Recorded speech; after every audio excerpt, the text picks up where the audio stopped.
There it was. There was that mouse skip again, right at the beginning. You guys will see it go right to the blackboard and then back to the main screen. It's a skip. There's something going on. There's gremlins in the house. Anyway, I checked my volume right off the bat. Made sure we have volume. So how are you all doing? Welcome to the Pilot Jam for May 10th. And 5 months into the year. You see what I'm talking about? Doesn't it feel like just, I don't know, 3 weeks ago I said, all right, Happy New Year, it's 2024. Let's get started. We're going to count down to Christmas. Doesn't it feel like I just did that? It does to me, man. It's crazy. Middle of May already. It's unbelievable. Time flies when you're having fun, I guess. And it definitely goes faster when you get older. I know that's true. Hobie was in first, man, by a stretch. He got it, and he said, wow, it's early. Yeah, I got the Pilot Jam post early today. That's right. I figure I got to throw you guys a curveball a little bit every now and then because I know, and of course my messages are blowing up on my phone already because we're talking on the Pilot Jam, of course. But anyway, yeah. So I had to throw you guys a curveball every now and then, right? You gotta get something a little different, just to keep you on guard.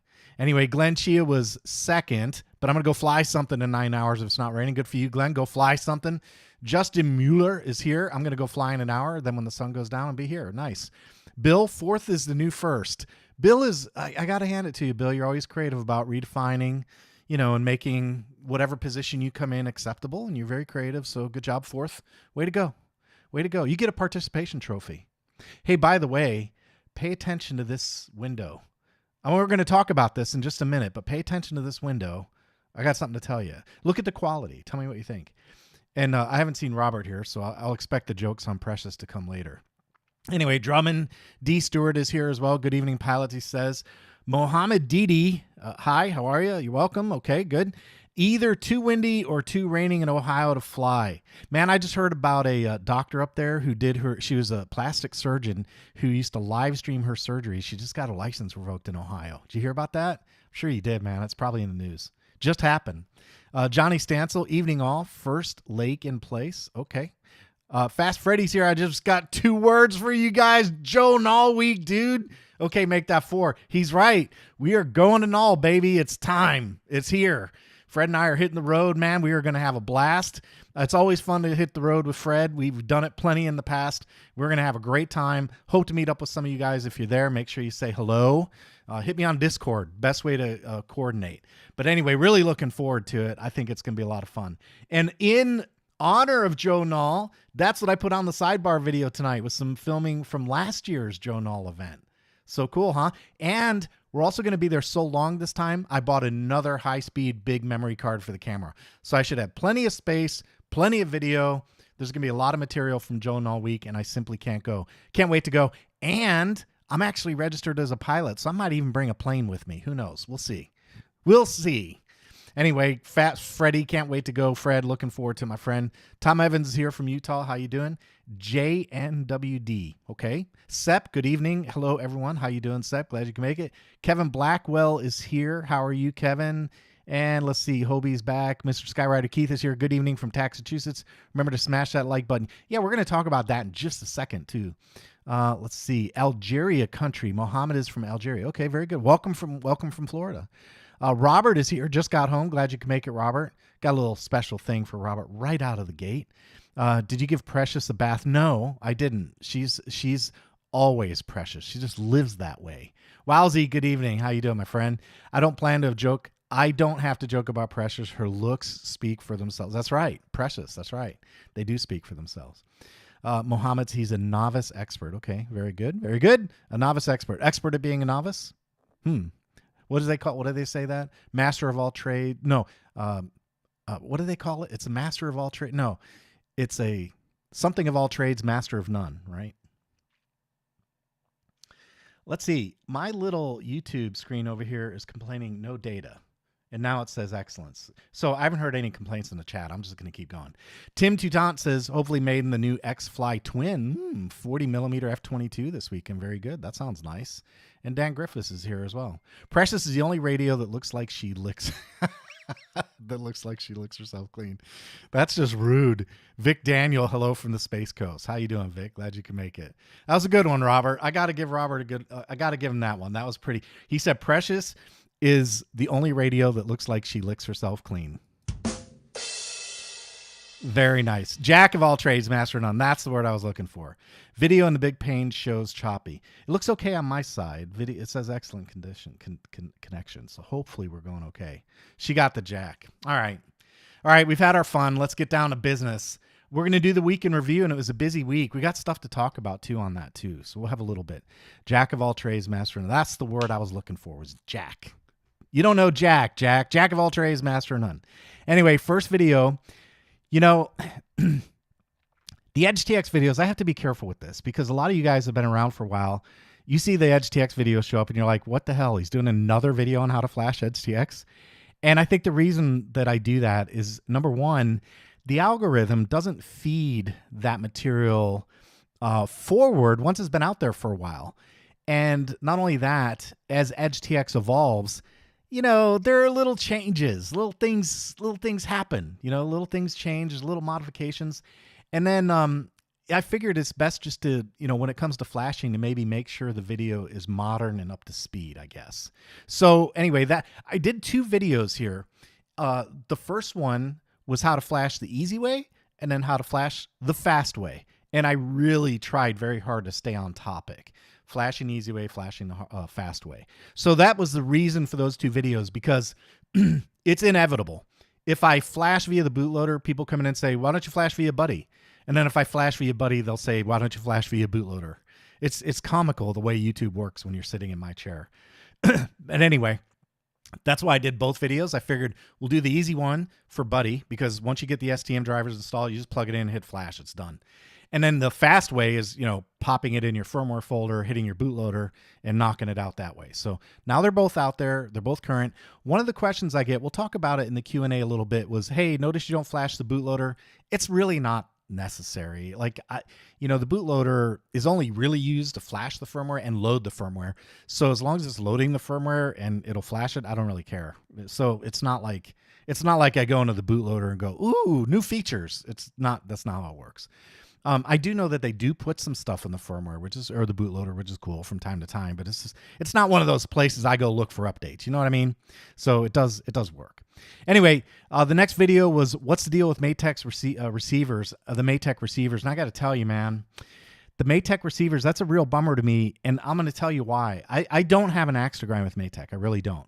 I think they've done a really nice job over the years, embracing new tech, leading the way. You know, they're the first ones to get something out that we need. So I have some fond feelings for Matec, but man, this whole idea of not working with the developers, that's kind of scary to me, man. It's like, you know, if these guys are willing to invest the time writing the code, and you don't have to take my word for it. You can go to the GitHub and look at it yourself.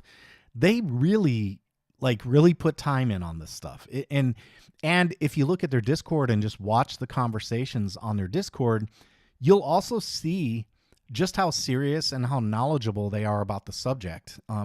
These guys are passionate about what they do. And I think one of the real tricks in open source for me is that they put their work out there for everybody to see. Everybody can look. Everybody in the world can go look, and they run the risk of criticism. They're very public. So people can go and look at the code and say, man, you guys don't know what you're doing. This is not the way you do that. And they have to, you know, expose their work. It's like peer review to me, you know, coming from an education background, peer review is where the quality really comes, because when you have other experts in the field say, yeah, that's the right way to do things, or no, it's not the right way to do things, that really gives you an idea of the quality of the product. And that's why I like open source so much, because, you know, the EdgeTX guys, they put it out there. So everybody in the world is free to come in and criticize, to make a comment, to make a suggestion, and to step in and help. So that's part of the reason I love it so much, and one of the reasons I'm a little disappointed in the behavior of Matec. And then a couple of people came in comments and were like, well, you didn't get Matec's side of the story. I didn't need it. The reason I didn't need it is because I talked to the people who know. You know, I talked to the people who are intimately familiar with the situation. And, you know, they don't have access to ground. I can tell you right now, they were disappointed, and they hope that Matec starts sending parts back in for evaluation again. So I'll just leave it at that. It was disappointing for me to have to make that video, but I care about you guys, and I wanted to point it out. Like, hey, Maytech is not collaborating right now, and as a result, and all you have to do is go look at their website. You don't even have to listen to John. Just go look at their website. And when you see them saying, hey, for our receiver, use somebody else's target, that should tell you what you need to know. So the main driver behind that video was mainly to be a public service announcement so you guys would understand. And I did give them an F, but the reason I gave them an F at the end of that video was because I really would like to see them start collaborating again. Like, get involved, send your hardware in, let the developers take a look at it, and make sure everything works the way it's supposed to work. And I'm sorry if they're, look, at the end of the day, if they make a criticism and say, hey, you added too many capacitors to your oscillator, and because of that, your frequency drift is not right, and increased temperatures are going to cause fail-safes, learn from it. Don't, you could disable it. You could say, all right, ignore the TXCO code. There are things that could be done, but learn, right? Don't just stick your head in the sand and say, well, we're going to take our ball and go home. That's not how we improve, man. We improve from failure. You don't improve if it, I already know how to flash a radio. I'm not going to get any better at it. There's no gain there. There's no functional gain, right? So that's the point with the receivers, man. If they tell you, give you a bad report on your receiver and say, hey, you guys got a problem here, you should fix it, then go fix it. Don't whine about it. Go fix it. Make yourself better. And that's the kind of stuff I can tell you right now in this hobby that you all embrace. Everybody embraces improvement. When you see things get better and the situation improve, everyone that I've encountered has been like, yeah, that's the way to do it. And they embrace that. They embrace improvement. And I mean, at the end of the day, isn't that what we're all doing while we're flying anyway? Trying to get better? Isn't that what we're all doing? Like, it's almost like it's like in our psyche. It's in our persona of who we are if we're involved in this hobby in any real level. So that's my thing with Maytech, man. I don't dislike Maytech. I want to see them succeed.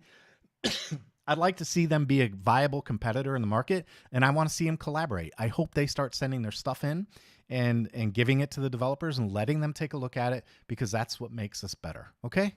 So there's my story on Maytech. And by the way, you don't hear that in the big videos, because you guys are, if you're on the PilotJam, you're kind of a fan of the channel, right? So you want to be here and you want to hear, some background. That's why I share it here, and I don't do that stuff in the public video. All right, I promise I'm almost over this cold, but I'm still not 100%. Almost, getting real close.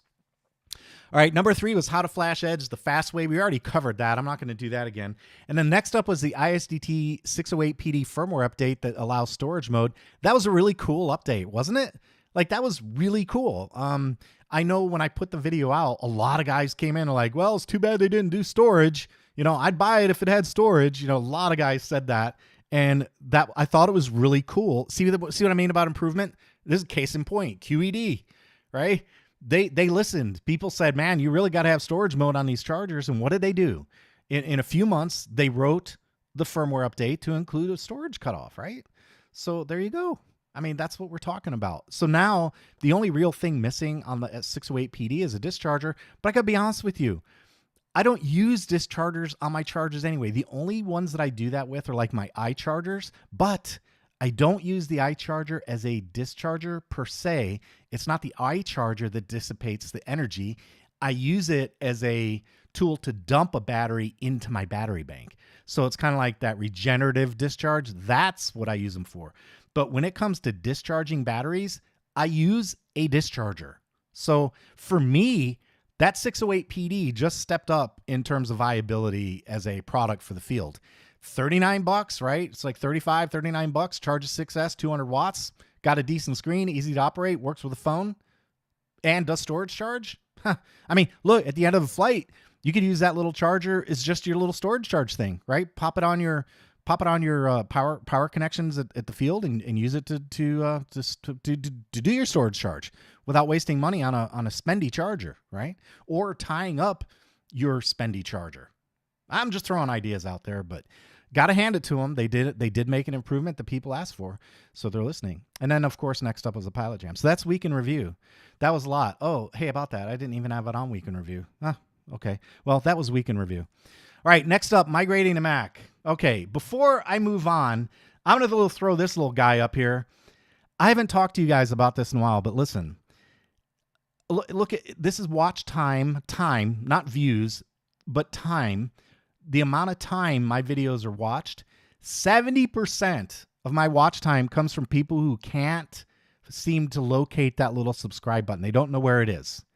So 31% of you guys were pretty slick and figured it out, and I appreciate you. But if you're one of those 68.6% that watch my material, and this is like a 28 days worth of data, I would really appreciate the sub, man. It just helps my channel out. I'm a little tiny YouTube channel. I'm trying to grow, and the more eyeballs we get, the more we grow. It's just the way the YouTube economy works. So hit the little sub button. It doesn't take much. I'd appreciate it if you don't mind. That'd be great. And, hit the sub button. And then one other thing I want to do too before we get into material is make sure I thank my patrons. You guys are awesome. Thank you, as always, for contributing and opening your wallet and helping me put material together for channel. You guys, it's the guys on Patreon for FYI that help me do things like take a few days and go up to Joe Nall. You got gas, hotel, you got to keep Fred in the hooch. That's a bill right there. Right. So, I'm just kidding. I don't spend channel money keeping Fred in the hooch. I would never do that. But you get the idea, right? There's a lot that goes on into operating a channel, and every little bit helps. So if you're willing to help out, patreon.com/RC Video Reviews, and $3 a month, I have a tier, and it all goes back into the channel. And I promise you, the hooch for Fred comes out of my wallet or his. So there you go. All right, let's see. That's it for that stuff. Now we can get down to business. Let's see. What's up first? Migrating to Mac. Okay. I told you guys, take a look at the camera, and jokes aside, here's the deal. And this is the migrating to Mac subject. So it turns out that I've had now four capture cards. Capture cards are the things that I connect to that camera that feed into my computer so that I can present video to you in OBS. Make sense? Now, the reason I'm on my fourth one is because with the migration to Mac, my other ones didn't support 4K. And the problem, of course, with that is if I'm running a 4K stream, which I'm doing right now, this is 4K, right? So now, by the way, if you're watching live, YouTube limits you to 1080p, but if you come back after the video posts, you can watch it in 4K. Just throwing that out there in case you didn't know. So anyway, what's going on right now is I'm streaming at 4K to YouTube. Okay, they're getting it at 4K. The problem I figured out, I kept going back looking at my videos going, why is this not looking right? What is going on? And I found out that because I was using encoder cards that were not designed for Apple Silicon, they didn't run at 4K on the Mac. So I had to go find a capture card that does run at 4K. And now I can present this screen to you right here. What you're seeing is in 4K. Before what was going on is I was taking a 1080p screen feed, and I had to stretch it to match this canvas, and that made it look pixelated, which means the video didn't look as good. Now, on the live stream, it's kind of easy to deal with that kind of thing. Oh, the rim shot's still on. In a live stream, it's kind of easy to deal with that thing because I can use trickery like making this viewport real small. And if I do that, if I make it real small, then you don't see that pixelation because I'm not taking this 1080p source and stretching it out to 4K. Here, if you ever noticed, when I figured out what was going on, this is what I did. I took the 1080p stream and I stuffed it inside this little window. And by doing that, I was kind of masking the fact that it wasn't 4K a little bit, right? So there you go. Now, the reason I'm going through all this is telling you that as part of the Mac migration right there in the ticker down there on the bottom, I have finally figured out what the heck was going on because I had a 4K capture card, but it wasn't sending 4K in. So I figured out what was going on and I got a 4K card. And now when we bring up the big camera, we actually get a very nice 4K screen. And that should look pretty good to you guys. My monitor where I see that looks pretty decent to me. Like I don't see much in terms of pixelation there. So hopefully we are done with the Mac migration challenges. I think we're there.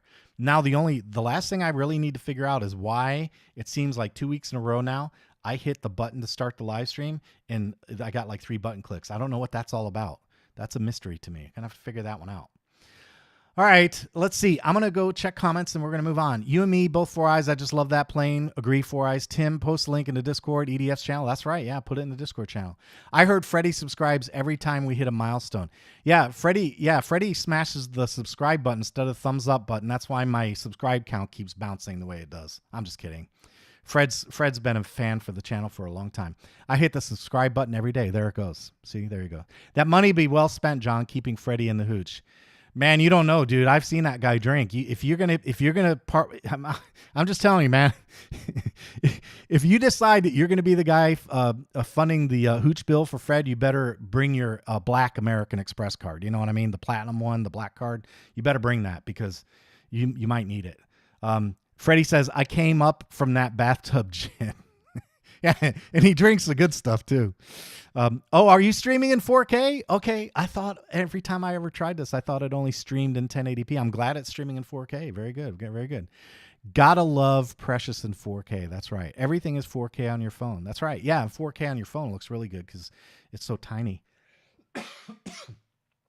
Spin Launch Glide says, have you tried a simulator out on the Mac yet?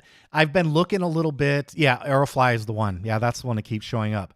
I tried a couple of others that I was looking for a couple of options. I haven't found anything. Aerofly looks like the one. So yeah, I think that's one I'm going to have to wind up trying out.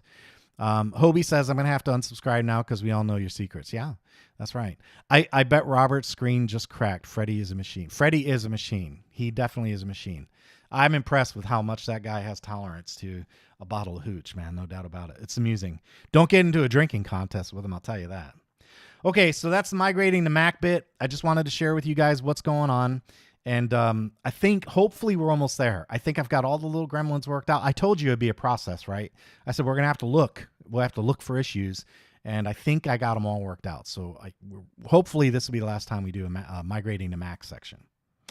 And I've already done the comments, so now we can talk about what's next on the agenda.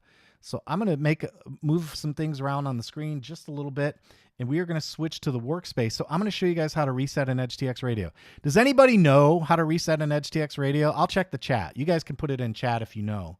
But I'm curious to know if anybody knows off the top of your head how to reset an EdgeTX radio. And don't cheat and use Google. That's not fair. I'll show you how. Vic says not Real Flight. Real Flight doesn't work on Steam on the Mac, unfortunately. Can you recommend my flight sims that have realistic ground handling, such as ground? Not really. I haven't found one, man, that I thought had realistic ground handling. None of them do. I don't know why. It's a weird thing, but no. Okay, I haven't seen anyone answer the question on how to reset. There's a hint on the screen already. All right, let me tell you why I did this. I'm going to tell you guys why I'm going to show you this one. The other day I was fiddling with the radio. Guys on Discord are already aware of this one. And what ended up happening was I looked at my screen and the only knob that I had an indicator for was S1 right here. S2 was gone. The sliders were gone. And I didn't know why. And I went to the analog screen. They were gone. And obviously this one worked. So I thought, really, am I having like an electrical failure? What the heck is going on here? So I spent a little time fiddling around with it, and Risto, one of the guys from Edge, he popped in. He goes, hey, make sure they're enabled in your system settings. I'll show you that screen in a minute. I have it plugged in for a reason. So he said, check that they're enabled in your system settings. And lo and behold, I went in system settings and they were not. So I had to turn them on and make sure they were configured. It wasn't enabled, it was configured. So I configured them and then they started to work again, but they worked backwards. And no matter what I did, I couldn't fix that. I wasn't sure. I tend not to try and bother the Edge guys too much with stuff like that. So I said, well, I figured I'll just fix it myself. And I reset my radio. And of course, now it works perfectly. So there was a little bug somewhere. I don't know what it is. Unfortunately, I don't know what it is. But I thought with that in mind, I wanted to show you guys how to reset a radio. So what we're going to do is go to the workspace real quick. And there are really two things you can do to reset a radio. Thing number one is if you come into your SD card contents, notice I have it connected, right? It's connected and I have it set on SD card. And let me zoom in just a little bit so you guys can see. Okay, so there we go. We're connected. USB, it's connected to the Mac, and here are the SD card contents. There's a folder in here called radio, and in that folder, there's a file right here called radio.yaml. If you delete that, that effectively resets your radio. Now, there are a few more things you could do. Some people say, well, you got to delete the models too. If you really want to reset the radio, yeah, you probably should delete the models, because if you are actually trying to reset the radio, you can come into the models folder and delete your model files. So you delete labels and all of these model files in here. If you really want to do a full reset, you delete those. I'm not going to do a full reset. I'm just going to reset the radio itself. So I'll leave my models alone. And then there's another argument to be made for things that live in the scripts and tools folder, because you can add things like Crossfire is not part of the standard distribution. So if you want to reset that, you might want to restore the tools folder from the GitHub SD card contents version if you want to do an actual reset. Of course, another thing you can do is just erase your entire SD card and reinstall your SD card from the GitHub. That would also do a reset. But I'm trying to show you a really quick way to do a quick little reset.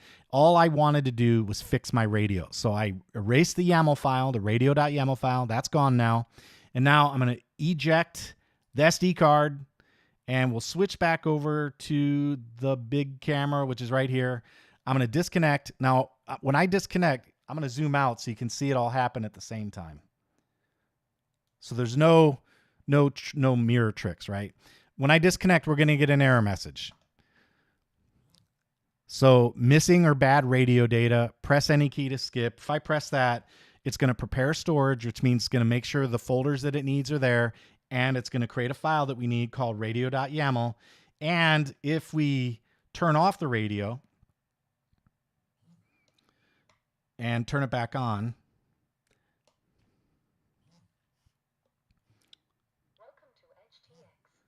throttle not idle, press the key to skip, press any key to skip. So there we go. So that's effectively a reset. Now, if I go in my global functions, all my global functions are gone, which is why the screen is so blown out right now. Right? So the radio has been reset. All my settings are gone. And I'm going to turn this down just a little bit so it's not blown out. But that's effectively how you do a reset.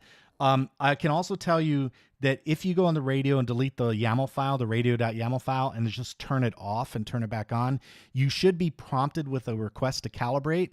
And since I didn't get that, I would remind you to do a calibration, right? So press the system button and then go to your hardware page and run that calibration. And you got to do all your calibrations. You got to do your battery voltage calibrations again.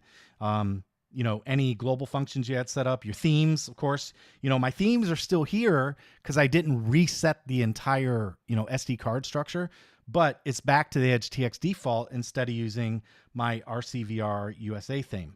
All right, so if I click that and hit set active, now that reloads that theme, and then we'll go back over and calibrate. I would calibrate my battery voltage here, and I would go back in the inputs and run this calibration again as well. And you can see moving these around, I kind of have motion again, right? So I'm not going to run through the calibration because I think you guys all know how to do that. And that really wasn't the point of this one. So I'll leave it there, but that's a quick little lesson on how to delete your or reset your radio. Just delete the radio.yaml file. All right, let's see. I'm going to go back into the comments and see what we got here. Fast Freddy says, I'm slowly becoming a cyborg. He's becoming immune is what he's becoming. Vic says, can you recommend? Oh, I covered that one. Can you show how to reset Precious if you would just send her here? Robert, no. Naughty. That's bad. Not getting your hands on Precious. Delete the radio file, radio.yaml. Hobie was on it. Requires a blender. Yep, it does. I know. Hit the like button, folks, says Bill. I appreciate that. I haven't tried to reset EdgeTX Buddy. EdgeTX Buddy, if you did like a SD card overwrite, yeah, that would do it as well, right? It would do it. I'm not really familiar enough with Buddy to know if they have an override feature. I guess we could go look, right? Let's go look. Let's take a look and see what it says. I'll bring up a browser and I'm going to go to Buddy real quick. buddy.edgetx.org. Oh, of course it doesn't support Buddy. Okay. I have to use a different browser. So here we go. Let me get an incognito window going here, and we'll try it again with Chrome. Safari doesn't work. So let's see. We will go to the workspace right here. And there's the browser. And let's see. Connect radio overview and flash, SD card content, power on, connect your device. Once connected, Select the SD device. Okay, well, let's try it out. Powered on, connected device. Okay, I'll follow the steps. And I'm not sure exactly if Buddy is going to overwrite. See, Mac is kind of weird the way it does file handling. I'm not sure on a Mac if it's actually going to overwrite or if it's going to merge. I'm not sure. I haven't tried it on a Mac yet. But let's see. We'll select an SD card. I'm waiting for it to pop up in the Finder. So give it a minute. I don't know why on this computer with this particular radio it takes just a minute. So give me just a minute. In fact, let's go back. I'm going to answer questions while we wait for that to pop up because otherwise it's just dead air. Got to wait for the SD card to mount. Let's see. I knew it. Precious has a knob. Yep, Precious has a knob, Robert. That's right. Right up on top. They all have knobs, though, don't they? Delete the radio file. Laughing. Okay, she has 2. And backup. Backup, yeah. By the way, yeah, before you guys start messing around with files like that, make sure you do a backup because if you start deleting those files, you are not going to be a happy camper. Okay, it mounted. So let's go back and we will go, let's see. Once connected, select the SD card via the File Explorer to make changes. Okay, select SD card and we'll go down here to Precious. I'll hit select. Let's see. Buddy will be able to view file. Buddy will be able to view files. Okay, go ahead. Buddy will be able to edit files in Precious. Okay, go ahead. And let's see. Select firmware. We'll do 2.9 SD card pack. Radio model, TX16S. And I like English. Available sounds. No. Is it just English or is it Emily? Is Emily a choice? I like Emily. I guess it's just English. I'll stick with that. Now we can revert changes, apply changes, or reinstall. All right, let's try apply and see what happens. Fetching contents. And let's see what happens here. Does it blow? Oh, it says removing existing data. Let's look at the models folder and see what happens. Uh-oh, the models. Oh, there they are. Okay, removing. That's the one I'm looking for. I want to see what it does with my models folder. I'd also be curious about the images folder. So in case you haven't figured it out, I don't use Buddy for flashing my sound card. I just don't do it. I do it manually. So I just don't bother with it on Buddy. I do it on my own.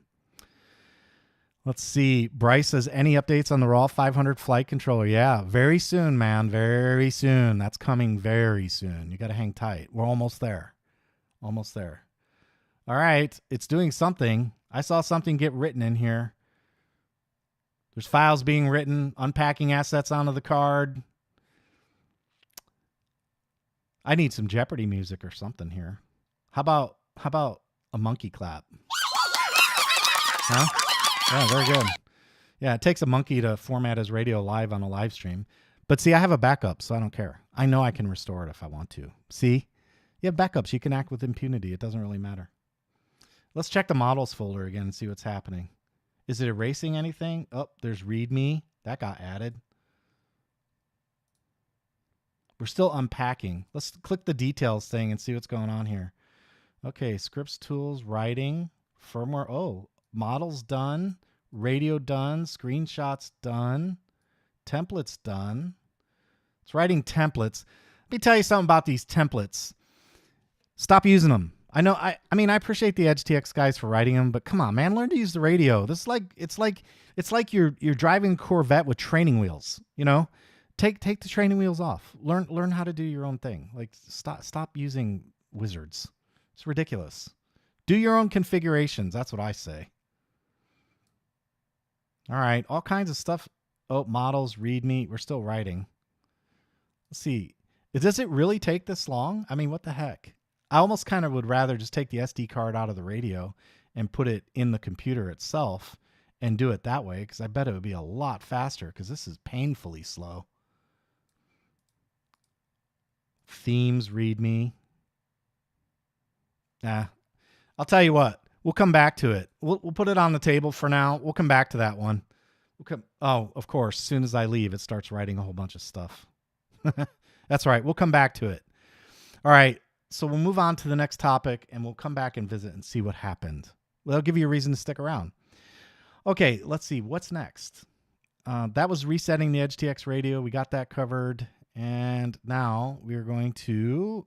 Oh, RC3D. that'll be a good little interloper for a couple minutes while we do the RC3D stuff. I got some cool things to show you on RC3D. I'm just going to set the radio aside here and let it think about what it's doing with the SD card. That's one of my personal gripes about the TX16S. That USB interface is so slow on the radio. It's better to take the SD card out of the radio and just do it that way. Okay, RC3D. If you're new to the channel or if you haven't seen this segment before, in RC3D, I try and find little 3D objects that you can print that are useful in the hobby. And I found this one today and printed it for my iCharger. Now, this is an iCharger X6 I do not have in my field box. This is a spare. It's an extra. And I keep this one in my drawer and I use it on my desk. So if I'm setting up a model or if I'm going to do a video and I need a quick charge, this is what I grab. I grab this charger. Now, the iCharger is fantastic the way it sits. Here, let me show you. You can imagine sitting at your desk working and you want to charge something. Now, to you guys, that looks fantastic. To me, my eyeballs are, they're back here somewhere. So when I see this, I'm kind of glancing over the top and it's all kind of blurry there. So in 3D, we have this little tray. It's just a little stand. It was the easiest print. It took like, it took like 45 minutes to print this. No time at all. And this is for the iCharger. There's a little bit of support material left in there, right? That's what that is. But there you go. That's just a little, I printed this on PetG on my Bamboo A1 printer. And what's cool about it is you slide that top in there and then you just kind of press the bottom in, it snaps into place. Now I can see the screen perfectly, exactly the way I'm supposed to see it from all the way over there. So isn't that cool? Little RC3D stuff, man. I love this stuff. And it doesn't make, this goes in my drawer. It's fine. I'll throw it in the drawer just like that. It'll probably just stay in there for good, to be honest, because now when it's on the desk, there we go. I've got a little stand for my iCharger that I use on my desktop. Isn't that cool? I love RC3D, man. It's such a cool aspect of the hobby. I love it. Here's another one. And this one is, if you're doing any YouTube videos or going to the field with equipment, if you're not sure what this is nice because I feel like a freaking pack mule when I go to the field. I mean, I carry a bag full of camera gear, full of all kinds of stuff. And I literally feel like a pack mule. So one of the things I do carry, and you can even ask Fred, last time we were together, there was a little bit of a situation with one of the SD cards in one of the audio recorders. And Fred said, hey, this one doesn't have an SD card. So I went into my little bag of stash and there we go. I popped out a little SD card, stuck it in the audio recorder, and there we go. That's a 3D printed part. Those little circles are by design. They're meant to give you some grip on the surface there. So instead of being smooth like it is up here, a little bit of grip. So right there, and that slides into place. There's actually a couple little tongues, one right back here, a little latch, right there. And there's another one right up here. I don't think they're overly effective, but it does probably a good enough job keeping this shut inside the bag. And then if you want to pop one of your cards out, you just put your little meat hook right in there and push out. And there you go. 3D print. These are like $15 on Amazon. You can save yourself some money. If you're carrying SD cards around for whatever reason, radio control or, personal, you're a wedding photographer, I don't know, whatever. Nice little part that you can print out right there on your 3D printer and keep your SD cards in a safe storage container for when you're at the field. And the other thing I like about it is by printing it in orange, it stands out. Like it's real bright, so I can print it in any color I want, and I'll be able to spot this in my bag really easy. So very cool little part, man. A little SD card holder, right? I love 3D printing, man. If I weren't doing an RC video reviews channel, I'd probably do a 3D printing channel. I love it. I have so much fun with it. My problem is that I freaking hate trying to troubleshoot 3D printing. That part I don't like. I just want it to work, which is why I bought the Bamboo A1 printer, by the way. All right, let's see. Robert said that would take 3 hours for all of us non-Bamboo users. Yeah, man, that Bamboo is spastic, man. That thing prints like crazy.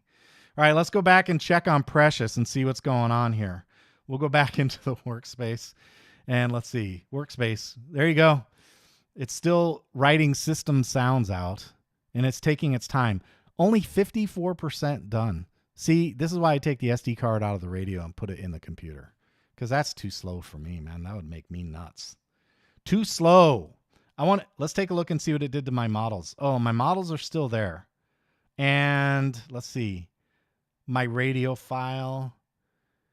Let's see. I don't think I'll be able to tell if that, when I'll be able to tell is I can open this up.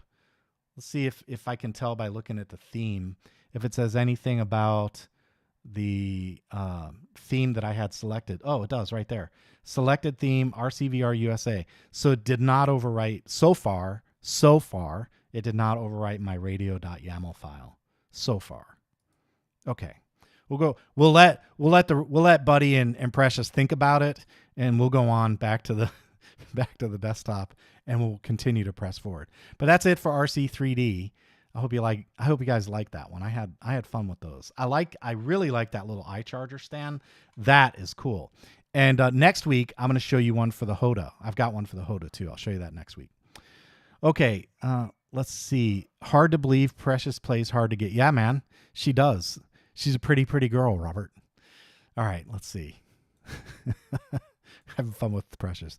Joe Nall. All right. So So Joe Nall, I'll be there. Fred and I are going to be there the first half of the week, and I'm going to be visiting all the lines. We'll try and get the main line, of course, because that's where, some of the really good flying happens. We will, of course, go down to the 3D line.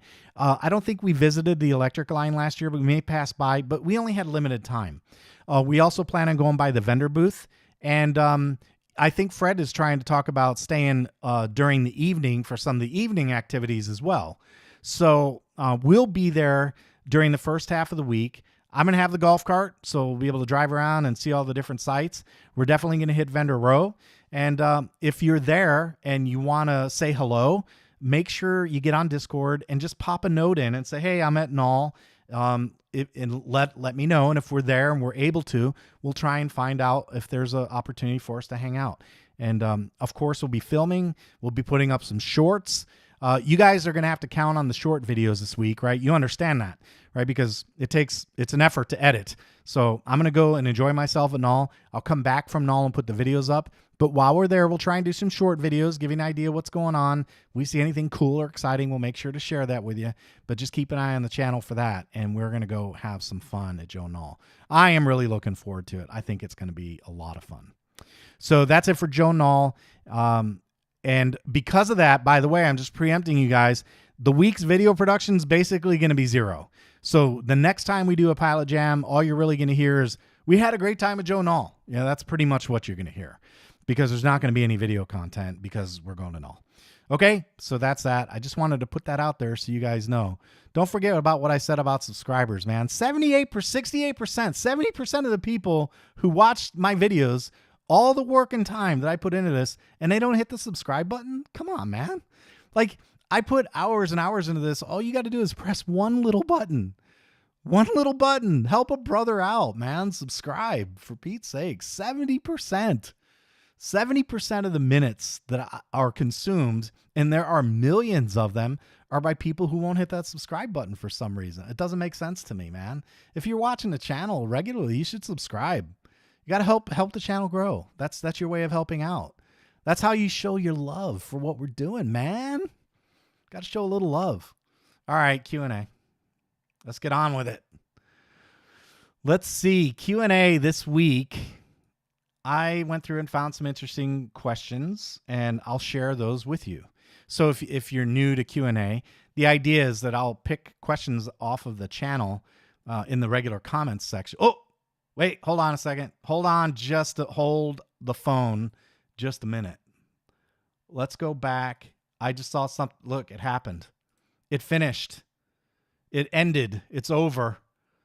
So here we go. I'm going to eject Precious. We're going to eject it from the computer, unplug it. We'll go to the big camera, and it's thinking. And let's see, my models, long press. There are my models. I didn't lose them. I didn't lose my images. So it did not overwrite. So I would say, if you want to overwrite, it almost seems like you probably have to hit this reinstall button is what it looks like to me. You probably have to hit this reinstall. Where is it? Where is it? The workspace. Yeah. You got to hit this reinstall button, I think, and that'll do it. By the way, if you really want to be sure, just erase your entire SD card and then run this process, and that'll do it too for sure. Okay? All right. All right, Blackboard. Let's see. Back to the question. So if you're new to this piece, the idea here is that I try and find material or questions that people post in the regular channel that I think might be interesting to other people. So that's my goal with the Q&A section, is just to cover things I think other people might find interesting. So let's see. Filiporo Civilli. Boy, did I butcher that one. Filiporo Civilli. Okay, that's my best effort. He says, it's a great charger considering the price under 30 bucks, under 30 euros. I use it in my slope flying sessions. I paired it with the Parkside adapter and an 8,000 milliamp hour battery. Yeah, seems like, you know, like if you took like an 8,000 milliamp hour battery and a 608 PD, that's a pretty compact arrangement to go out and charge some small batteries, some 1300s or maybe even some 2200s, and, get a couple of runs out without having to do a full on, rig, right? Doesn't seem like a terrible idea. And also remember, on the 608 PD, you can calibrate that one. And my experience after calibrating it was it seemed to hold pretty well. Like the accuracy was pretty good. So yeah, man, I think this is like maybe one of the unsung heroes, man. It seems like a decent little charger to me so far. I'm going to have to spend a little more time with it. I'm going to have to put it, what I need to do is put it through some field testing. I think I might have to do that. Okay. Next one from Mappa5709. He says, pretty good updates, but something I really like to see is if it would be possible to change points on the custom curves via the global functions. For example, configure the throttle curve of my heli directly during flight. You can do that, and I'll tell you how to do it if you want to know how to do it. You can do it by going into your outputs and setting a let me find it. I'm just going to bring it up on the radio so you guys can see it. And I'm winging this. So let's see here. I'm going to wing it. Yep, here it is. I knew it. I'm going to show you how to do it if you guys want to know. So the question that was presented was, it'd be nice if we could use global variables as points on the curve so that you can tweak it while you're flying. Now, I've already done a video showing you guys how to set up inputs in a curve to constrain a global variable. I did that in showing you how to set up rates and expo on a knob. Go search for that video. That's where I showed how to do that. You're going to want to do that as well, because what I'm about to show you is this idea of using global variables to set your heli curve. Okay, so here's how you do it. What I'm going to do is go into the global variable right here, and I'm just going to use global variable 1, and I'm going to set it to a value of, we'll set default, let's set it to, I don't know, 60. And I'm going to set this to a default of 60 as well. Okay, so my global variable number 1 right now is equal to 60. Got it? Now, the video on how to set your rates and expo via knob shows you how to adjust the global variable with the knob. So I'm going to skip that part because it's a little more complex for a live stream. But I show in that video how to do it. So you can use this knob to change that global variable within a set of parameters. You can say, I only want to go between 20 and 60, 20 and 80, 0 and 100, whatever you want. But that video will show you how to do it, okay? So now let's just pretend that you can set your global variable right here with the knob, and you can adjust that value.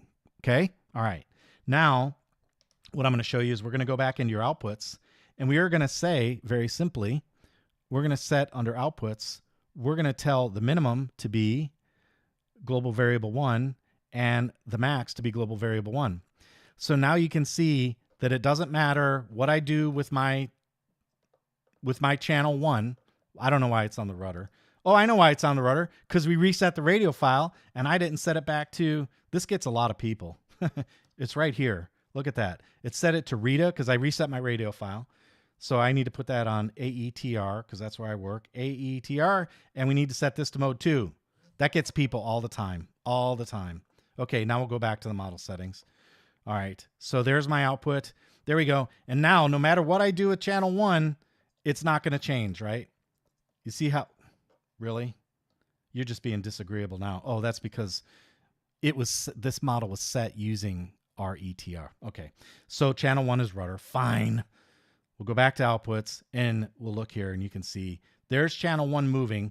there's the mixer moving, but you see how the output is still locked on 60? That's because it's using the global variable, okay? So you could set your Helly curve that way, and all you got to do is finish it up with that trick on the knob that I talked about. So watch the video on how to adjust your rates and expo with the knob, and once you learn how to do that, then all you need to do is set your output to be the global variable that you're adjusting, and that will give you a flat throttle curve that you can adjust with your knob. All right, and it'll be locked in. So there you go. There are other ways to do it, of course. A lot of other ways to do it. That's just one. That one came to mind because I did work on that space before. Okay? All right. Let's see. What else do we have here? Creative Tekka Z524 says, I have a 1300 milliamp hour battery. This is a novice question. I always appreciate questions like this because it reminds me when I first got started and I was out doing my homework trying to make heads or tails of all this stuff. So the question is, he says, I have a 1300 milliamp hour battery and I just realized that this thing, let me make a little adjustment. See, it's never over. It's never over right here. This one, I have to unlock it and I have to make just a little adjustment because I just realized his name is hidden there. There we go. Now his name's not hidden. Okay. So he says, I have a 1300 milliamp hour battery and it's rated at 30C, which means it can only provide 39 amps. I would agree. I think that sounds accurate, right? 1300 times 3, that sounds about right. Of continuous current. So good, he's doing his homework. But I'm using a 50 amp ESC and my brushless motor only draws 17 amps maximum. Am I safe to use this setup? Anyone want to take a poke at it? I think a lot of you electric guys already know the answer. And as the ESC has a higher amp limit or rating, will it draw 50 amps from the battery or will it only draw how much current the motor wants? And if anyone wants to take a stab at it, go ahead. But my answer was that the ESC is not the thing that creates the load. The motor creates the load. So it's actually the propeller that creates the load. It generates the load and it's translated into watts input on the motor, and that draws a certain amount of current from the system. So the motor in this case is the gating factor. Okay, so the motor, if the motor will only go up to 17 amps because that's how you have it set up, then the ESC won't ask for more than that, right? So the ESC will only pass through what the motor demands from the battery. Now, here's an interesting little nugget of information. The ESC also won't necessarily stop at 30 amps. So, you know, I've done that, right? Plenty of times where I put a load on a motor, a prop on a motor, and spun it up way past what the ESC was rated to support. So the ESC is not necessarily a gating factor. Those ratings simply tell you how long you can expect to run them continuously without blowing stuff up.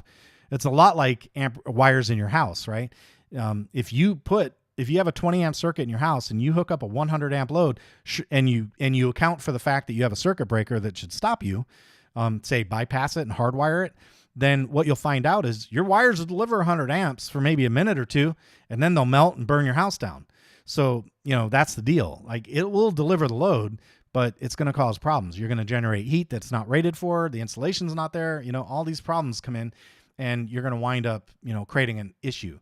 So the bottom line for this gentleman or this, you know, this question is it's fine. If your motor is maxing out at 17 amps, then everything else in your chain has got more capacity than the motor, then you're fine. Obviously, you want the ESC to have more capacity and you want the battery to have more capacity in the motor. And if you have that, no problem. Knock yourself out. Okay? All right. Let's see. Next question. It comes from Candon Walraff. He says, funny enough, I've never managed to do anything to the SD card while it's in the radio. So I always take it out and put it in the computer, smart, whenever I change files, then put it back in the radio, flash updated firmware via the downloaded files when I need to do anything special in this case. So this one is related to the best SD card setup where I did all that testing, showing you guys how the best format to use on your cards. And the answer to the question is, of course, you have to still follow the thing because the video, because all the work that you're actually doing with the SD card is while it's in the radio. So that's where it matters, right? You want it to load up your model files quickly. You want it to load up your images quickly. You want it to, you want it to load up your audio files quickly. Like everything that you care about, you want the optimal setup. So yes, absolutely follow the video. That's why I did it. You know, you gotta, if you haven't seen that video, you owe it to yourself, man. I'm telling you, it makes a difference. I was a little surprised, but it does matter. So go watch that video, spec nerds, listen up. How to get the best SD card performance on your TX16S, man. That's a video based in science and testing and benchmarking. Go do it. All right. Let's see. You're for unv. You're unv. I don't know, man. I don't know. These are like these license plates you see on the car, the vanity tags. I don't know what he's trying to say. You're for UNV? Is that University of Vegas? I don't know. University? No, not Chapel Hill. I don't know. What's UNV? I did it with my phone via OTG adapter, so you can do it without a PC. I thought that was a pretty cool comment, man. That's a comment of the week. Guy comes in, he's like, hey, man, if you want to flash your stuff and you've got a phone that supports OTG adapters, you do it right on the phone. I thought that was pretty cool. I thought that was really neat. Try it out. Try it out. Can have some fun with it. All right, Marvin Barker, he says, I have learning EdgeTX on my Radio Master Boxer. Is there a procedure to transfer spec... some, I don't know, I can't say that word. NX10 model files, the Boxer. The format is no sperm, no spasm, I don't know what that, no special, nothing special maybe. I need to move about 20 models. Your posts are very helpful in my quest. Sorry, man. There is no tool to migrate those other radio files over to the TX16S. You're going to have to do it by hand. Now, with that said, I'm not trying to make fun of you. I'm encouraging you. Dump that junk. Get on Radio Master. Get on EdgeTX. Get on any OpenTX, EdgeTX radio, and you'll be a happier camper. That's my opinion for whatever it's worth. So welcome to the dark side, by the way. Oh, wrong way. Let's see. RPG Woodworking says, I have a new build. Okay. So this one, I took this as the metaphor for the concept, right? And it's the same thing that I've been talking to you guys about earlier when it comes to Maytech. He says, I have a new build that I initially put a Maytech flight controller or Maytech ELRS RX in it. I had so many problems with it during setup that I scrapped the Maytech stuff and replaced it with SpeedyBee and Happy Model. Everything just worked after that. Now I know why. Thanks for making the video, John. Cheers. So again, I'm not trying to throw shade at Maytech. I'm not trying to suggest that their stuff doesn't work. I'm trying to say, Maytech, get with the program and send your stuff into the developers for Pete's sake. Come on, man. There's no cost to it. Be part of the community. Be part of the solution. Don't be part of the problem. Be part of the solution. Throw your stuff over to these guys. Let them do their job. Let them give you some feedback. You get free. You basically get free engineering. You know, they're making your stuff better. And then, you know, put it out in the market. And if you're working with the open source community and these guys are like, yeah, that's pretty good stuff, then we're going to buy it. That's the thing. We're going to buy the stuff. So send it in to the developers, let them do their job and eat the expense, man. Consider it a development expense. Put it in their hands. Let them do the work. And then we'll buy it because we trust them. If they put a target out on Express LRS, we know that's like, okay, there's a target. That means they've tested it. They're okay with it, right? That's what it means.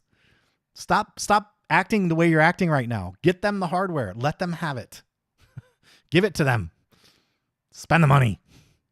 Pete's sake. All right. Let's see. Oh, man. XBizChick 2487. I accidentally deleted a file from the second Zorro drive, which you said don't touch. Ouch. Now the ELRS won't load on the TX, even though I have flashed. Is the RM Zorro drive and the file deleted was a third file, a text file? Am I screwed, basically? So the answer, what I told him to try is try flashing it via DFU mode. And if that doesn't work, I got the video on how to fix your bricked radio. And I'm going to put another, this is like chock full of technical information tonight. I'm going to put another public service bulletin out for you guys. You can't brick these radios. Part of STM includes this little protected space. So if you manage, and in the video that I show how to fix your quote unquote bricked radio, I started flashing the radio and I unplugged it in the middle of the flash. Okay. So I did the worst thing that you could do and then instantly recovered it with the STM programmer. Okay. So just watch the video. First off, try and flash it via DFU mode. If that doesn't work, you watch the video on how to recover your bricked radio. Okay. And that'll get you back up and running. You cannot really, I mean, I say you can't, and what will end up happening is one of the developers will come in and go, well, actually, John, if you flash this little thing that I'll give you, you've bricked your radio. So I got to be careful when I say that. But what I can say is that it's really hard to screw them up. Okay, let's just stipulate it that way. It's really hard to screw them up permanently. Like, you know, there's always a way to recover. So go watch the video, how to recover your bricked radio. Okay, that'll get you back in business. A lot of technical, okay, that's the end of the questions. Wow, we're at the end. How about that? And Precious is talking about an inactivity alarm, so I'm going to turn it off. Hey, look at that. Did you guys see that? That's my goodbye screen on Edge. Isn't that cool? That's the new shutdown PNG screen that's available in 2.10 release candidate 4, right? Precious says back up your SD card. Robert says back up your SD card. You're right. Hey, back up your SD card. It's just a thing. It takes a few seconds. Just do it, and then you can act with impunity. Robert says, I love Speedy B. They stepped up where Maytag dropped. Yep, I agree. Back up your SD card. It shouldn't have been that, John. It should have been laughing as a sound for the... I'm not saying that word. The scrotum radio. I get it. I get it. I got you. I got you. I got you. I don't know where the monkey clap is. We'll have to do that another time. So yeah, back up your SD card, fellows. That's all I can say, man. Everything you do, just back it up, man. It just takes a minute. Just takes a minute. Back your stuff up. You'll be good to go. You'll be a happy camper. Trust me. All right, let's see. Next up, coming up, we're rounding third, heading for home, right at the bottom of the hour. Look at that. Okay, so what's coming up? We talked about that. It's Joe Nall. Lots of videos. I'm going to take a lot of film. We're going to do some shorts. I may even do some flying. I'll tell you what, I know Oliver's going to be there. I'm going to try and get some video of that young man flying because I know you guys should know Oliver, man. I'm going to try and get some video of him and get him on the channel, right? We're going to get him some airtime, get his channel built up a little bit. Kid's a great ambassador to the hobby, loves to fly, loves airplanes, always a good sport about things, always willing to help out. So we're going to help him out, man. We're going to take some video. We're going to get links to his channel and try and give him a boost. He's a good kid. He's what the hobby will become when it's our time to put down the radios. You know what I'm saying? So let's we'll help him out, right? We're gonna help him out. So expect to see some stuff from Oliver. Obviously, I'll be visiting the Extreme Flight guys. We'll be doing the vendor row. We're gonna have a good time, man. We'll see. And I'll be doing plenty of shorts. So if you don't like shorts, too bad. Suck it up. I'm sending them out. They're gonna happen this week. It's gonna happen. And then I still owe you guys the video on Dave maidening the Futura. And we're going to be doing the 3 Futura formation flight. And I'm working on a EdgeTX, a modern, brand new series, EdgeTX for beginners. And the idea, I'm structuring this one as if you are coming from the other ecosystems. And you're interested in EdgeTX, but you want to learn a little bit about the radios and the software and what the main software elements are, and then how to update those software elements, and then how to do basic navigation and model configuration. So it's going to be a 3-part series. It's already in work. That will be coming up as well. A lot of you guys that are EdgeTX veterans, you may or may not be interested in that one, but I'm really doing that more for the EdgeTX team than anybody else because I want to give them some nice video material that can be used as a pointer for anybody that is considering moving into the open source ecosystem, if that makes sense. Oliver's an all-around good kid, and he deserves recognition. And he's a damn good pilot, too. That's right.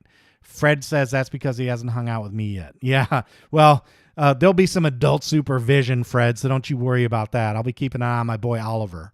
Don't you worry about that. No, Fred's a good guy, man. We tease him, but he's a gentle spirit and a good person. So we tease and we goof, but we love Fred, man. He's a good guy. So anyway, that's what's coming up, guys. I hope you enjoyed the Pilot Jam tonight. I'll remind you, if you haven't done it yet, subscribe. 70% of the minutes, millions and millions and millions of minutes, and 68%, 70% of the people who consume those minutes have not hit the subscribe button. That's not cool. Hit the subscribe button, man. Help me out. Help the channel grow. Come on. Hit the button. What's so hard about that? And don't forget about patreon.com/RC Video Reviews. You want to help the channel out, I got a tier for $3 a month. That's all I got for tonight. Hope you guys have a great weekend.